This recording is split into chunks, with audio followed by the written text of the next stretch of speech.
এই নৌকা, এই নৌকা, ওই যে একটা নৌকা, ওই যে নৌকা, মানে যে আসসালামু আলাইকুম। হঠাৎ করেই নানুর বাড়িতে, তো হঠাৎ করে নানুর বাড়িতে আসারও একটু কারণ আছে, তো সেটা ব্যক্তিগত প্রকাশ না করি। তো এই বিগত কয়েক বছর পরে আসলে নানুর বাড়িতে আসা। তবে আমার এই পিছনে যে নদীটা দেখতে পাচ্ছেন, এই নদীটা হচ্ছে দানাগদা নদী। তবে একটা সময় প্রচুর লঞ্চ চলতো, লঞ্চ জাহাজ, ওই যে দেখতে পাচ্ছেন একটি বালুর জাহাজ যাচ্ছে। তবে এর আগে অনেক নদী দিয়ে নৌকা, বেশিরভাগই লঞ্চ চলাচল করতো, আর মতলব থেকে বেশিরভাগ লঞ্চগুলো নদী দিয়ে নারায়ণগঞ্জের দিকে যেত আর কি। তবে আসলে এখানে এসে মানে হঠাৎ করে মানে স্মৃতিগুলো খুব মনে পড়ছিল, তো ভাবলাম যে আপনাদের কাছে শেয়ার করি। তবে এই নদীটাতে একটা সময় প্রচুর মাছ ধরতাম, যখন আমরা নানুর বাড়িতে আসতাম তখন আমার নানাদের একটা নৌকা ছিল, তখন ওই নৌকা দিয়ে আমরা এখানে মাছ ধরতাম। আমরা মামাতো ভাই বা মামাতো বোন, ফুফাতো ভাই, ফুফাতো বোন যারাই ছিলাম, আসলে নানুর বাড়িতে আসলে যা হয় আর কি, সবাই মিলে তখন এই নদীতে প্রচুর মাছ ধরতাম।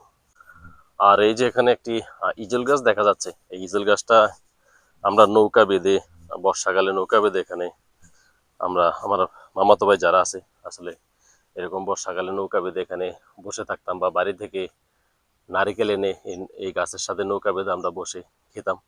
তখন চারিদিকটা প্রচুর পানি ছিল আর কি এরকম। এখন তো শুকনা বা পানি কম নদীতে। তবে নদীও একদিকে দেখছি যে মানে একদমই নদী আগের মতো নাই, নদী দেখা যাচ্ছে যে অনেকটাই মিলে গেছে, মানে ছোট হয়ে গেছে।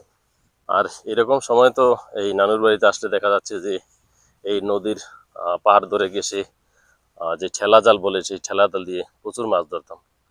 আসলে স্মৃতিগুলো মানে যে যেদিকেই পা রাখতেছি সেখানেই খুব মনে পড়তেছে। আসলে নানুর বাড়িতে ছোটবেলায় আসলে যা হয় আর কি, সবাই এরকম একটি সময় পার করে আসে, যে ছোটবেলায় নানুর বাড়িতে গেলে ফুফাতো বোনেরা, হ্যাঁ, খালাতো বোনেরা, খালাতো ভাইয়েরা, মামাতো ভাইয়েরা, মামাতো বোনেরা সবাই মিলে একসাথে হয়, আর আমরা সবাই মিলে আসতাম। তো এখানে এসে আসলে সবাই একটু আনন্দ উপভোগ করতাম, এবং বিশেষ করে আমি, আমার মামাতো ভাই আছে বড়, ওনার সাথে বেশি সময় কাটাতাম। বর্ষাকালে আসলে আমার আবার একটা নেশা ছিল যে নৌকা চালানোর আর কি। তো আসলে যখনই আসতাম যে মামার নৌকা ছিল বা নানাদের নৌকা ছিল, তখন ওই নৌকা বাইতাম, আর নৌকা বেয়ে পুরো এই চক জুড়ে ঘুরতাম। আর যখন এই সিজনে আসতাম, নভেম্বর ডিসেম্বরে, তখন এগুলো তো এখন ভুট্টা ক্ষেত করতেছে, তখন এরকম ভুট্টা ক্ষেত করা হয়নি, তখন ধান লাগাইতো। এগুলো করলাম ধানেরই জমি, কিন্তু এখন এগুলাতে ধান চাষ না করে ভুট্টা চাষ করতেছে। আর বেশিরভাগই মানুষ ভুট্টা চাষের দিকে ঝুঁকে পড়তেছে। আর এখানে একটা ইট খোলা ছিল, এখনো আছে ওই যে ইট খোলাটা। তো ইট খোলার কাছে গিয়ে আমরা দেখতাম যে কিভাবে ইট বানায় বা কিভাবে ইট পোড়া দিয়ে বের করে। আসলে নানুর বাড়ির এতই স্মৃতি যে আসলে বলে শেষ করা যাবে না। আর এখানে আহ যখন পানিগুলো একটু শুকাইতো, মানে হালকা হালকা কস্তুরি থাকতো এই জমিগুলোর উপরে, তখন এখানে ঠেলা জাল দিয়ে বা জাই জাল দিয়ে, কস্তুরির নিচে জাই জাল দিয়ে ওইভাবে মাছ ধরতাম।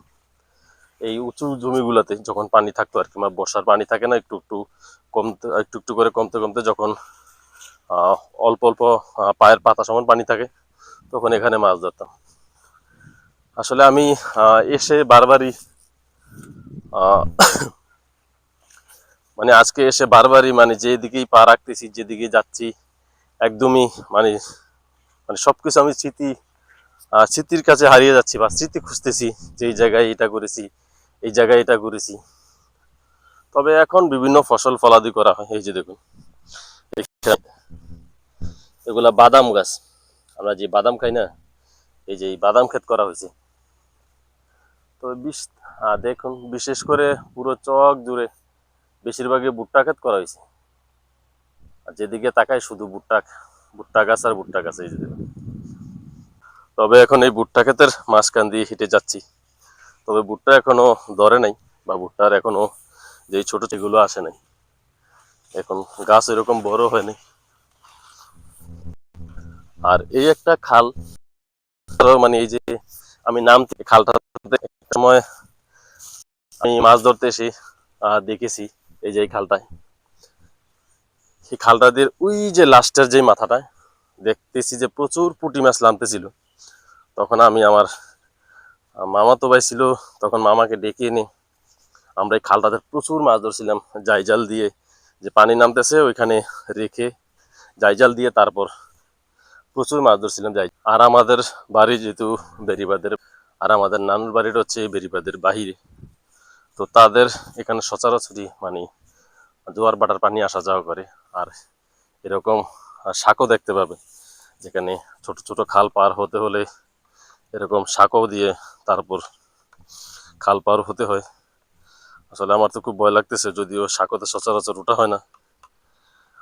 আসলে বেড়িবাঁধের বাইরে আসলে এরকম ছোট ছোট সাঁকো দেখা যায় তাদের বাড়িতে যাওয়ার জন্য, এরকম সাঁকো দিয়ে থাকে। আমি যে সাঁকোটা দিয়ে আসলাম, এই যে দেখুন, এই ওনাদের বাড়িতে যাওয়ার জন্য এই সাঁকোটা ব্যবহার করছে। আর এখনো প্রচুর মানুষ আসা যাওয়া করে এই পথটা দিয়ে। তবে আমাদের মতলব থেকে বাইশপুর হয়ে এই পথটা দিয়ে মানুষ লক্ষ্মীপুর বা পিছনে অনেক গ্রাম আছে, ওই গ্রামে যাতায়াত করে। তবে সেটা বর্ষাকালে আবার ওনারা যাতায়াত করে হচ্ছে নৌকা দিয়ে, আর নৌকাটা যায় হচ্ছে এই যে এই খালটা দিয়ে। আর এই জায়গায় এই যে এখানে ডালপালা ফেলে রেখেছে। আর এখানে একটা সময় আমার খুব স্মৃতি মনে আছে, এখান থেকে প্রচুর পানি নামতো, যেহেতু এই জায়গাটা উঁচা, এখান থেকে প্রচুর পানি নামতো। তা আমি তখন নৌকা চালাচ্ছিলাম, আর নৌকাটা এখানে এসেই মানে এভাবে নামছে, নামে একদম আমাকে ডাইরেক্ট ওপার নিয়ে গেছে। আসলে এতই স্মৃতি যে বলে শেষ করা যাবে না। এই যে এই সেই জায়গা, মানে এখান থেকে এই নৌকাটা নেমে এখান দিয়ে আমাকে এভাবে নামিয়ে একদম ওপারে নিয়ে গেছে। তবে আমি বেঁচে গেছিলাম, যে আসলে আমি সাঁতার জানতাম। নৌকা তো পরে আমি নৌকা থেকেই মানে অবস্থা খারাপ দেখে নৌকা থেকে লাফ দিয়েছিলাম। মানে বিশেষ করে এই এলাকায় যারা বসবাস করে তাদের প্রতি বাড়িতে বাড়িতে নৌকা থাকে।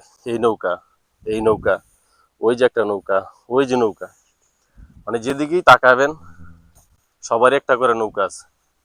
আর এই নৌকাগুলো তারা ব্যবহার করে বর্ষাকালে, কারণ বর্ষাকালে ব্যক্তিগতভাবে অনেকের গরু থাকে, অনেকে বাজারে যাতায়াত করে, তো তারা তাদের ব্যক্তিগত কাজের জন্য নৌকাগুলো ব্যবহার করে। তবে এখন আমার নানুর বাড়িতে আসার জন্য আমাদের মতলব থেকে ডাইরেক্ট রাস্তা এসেছে, তাও আবার পাকা রাস্তা। এখন আর নৌকা ওইরকম ব্যবহার করা হয় না। তবে করা হয় ওই যে বললাম, যাদের গরু আছে বা যারা এই দিকটাতে চলাচল করে তাদের জন্য নৌকার দরকার। কিন্তু যারা আবার এই দিকে মতলবের দিকে যাতায়াত করে তারা এই ওই রাস্তা দিয়ে চলাচল করে। আর মনে হয় এই খালটা বন্ধ করে দিছি। এই খাল দিয়ে আগে ট্রলার যাইতো, বর্ষাকালে ট্রলার যাতায়াত করতো মানুষ, আমাদের মতলব বাজার থেকেই ট্রলার দিয়ে আসতো। এখন বন্ধ করে দেওয়াতে দেখুন কি অবস্থা হয়েছে। খালটা একদম মানে দেখছেন কস্তুরি ভরপুর হয়ে আছে। মানে একটা খাল দিয়ে সচরাচর নৌকা চলাচল না হলে যা হয় আর কি, বা মানুষ। তবে এখন ওইসব স্মৃতিগুলোই খুব মনে পড়ে। এই যে এই জায়গাটা দিয়ে নেমে গোসল করতাম। নানুর বাড়িতে কত বন্ধু বান্ধব ছিল, ক্লাসমেট ছিল, সবাই মিলে এই খালটাতে গোসল করতাম। তবে এখন শুধু স্মৃতি। ওই স্মৃতিগুলো আসলে বলে শেষ করা যাবে না। ভালো থাকবেন, আল্লাহ হাফেজ, দেখা হবে একটি নতুন ভিডিওতে।